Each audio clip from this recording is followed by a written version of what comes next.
گویا 2019 میں عمر البشیر حکومت کا خاتمہ و آزادی کی ایک امید تھی، مگر آج وہ امید انارکی میں بدل چکی ہے۔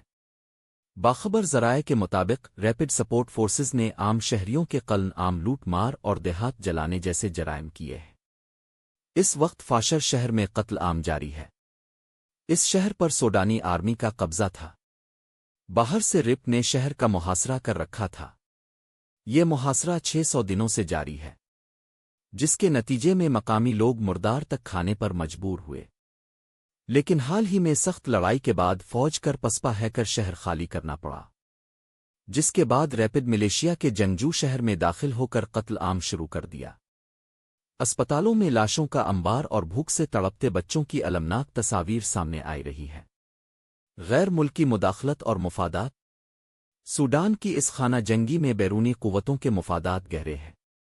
یہ ملک جغرافیائی طور پر بحر احمر، ریڈ سی کے دہانے پر واقع ہے، وہی راستہ جو مشرق وسطی افریقہ اور یورپ کی تجارتی شریان ہے۔ اسی محل وقوع نے سوڈان کو عالمی طاقتوں کے کھیل کا میدان بنا دیا ہے۔ متحدہ عرب امارات UAE خلیہ خفیہ طور پر ریپڈ سپورٹ فورسز کی مدد کر رہا ہے۔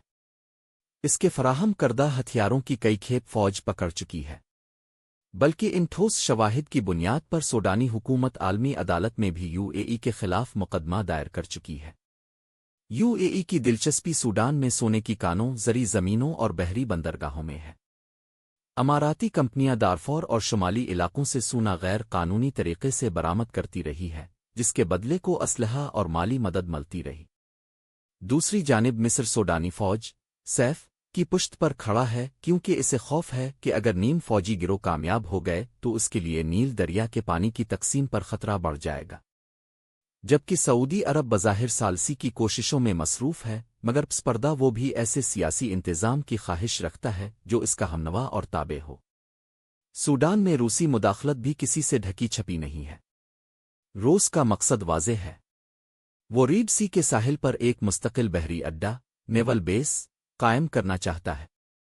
روس کی نجی قاتل کمپنی ویگنر گروپ پہلے ہی سوڈان کے سونے کی تجارت میں سرگرم رہی ہے۔ جہاں خانہ جنگی کشیدگی ہو وہاں امریکہ اور اسرائیل کیسے پیچھے رہ سکتے ہیں؟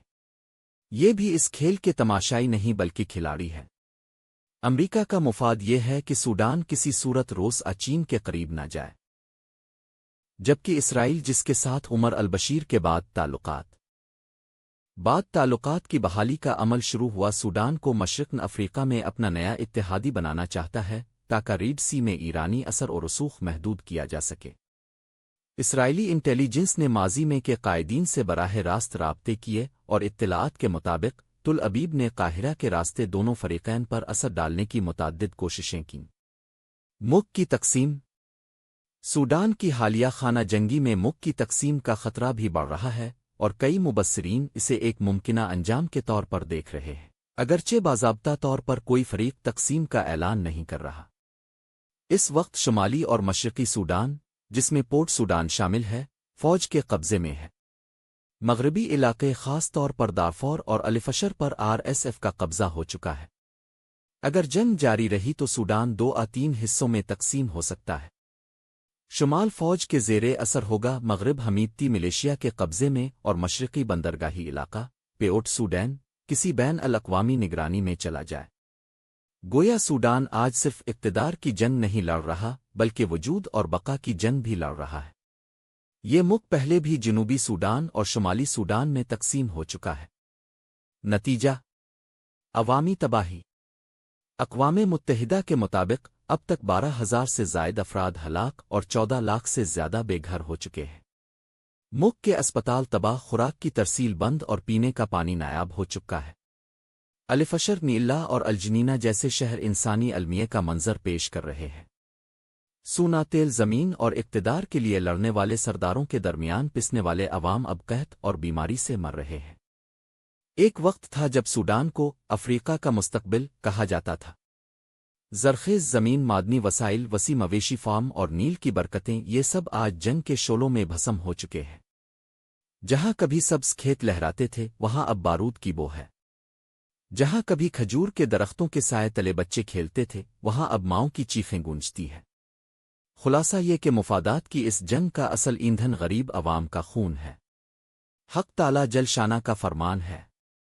ترجمہ: جب ان سے کہا جاتا ہے زمین میں فساد نہ پھیلاؤ تو وہ کہتے ہیں ہم تو اصلاح کرنے والے ہیں۔ البقرہ 11۔ یہ آیت آج کے سوڈان کی سچی تصویر ہے، جہاں ہر فریق کا یہی دعویٰ ہے کہ وہ امن کے لیے لڑ رہا ہے، مگر زمین پر صرف خون کے دھبے چھوڑ جاتا ہے۔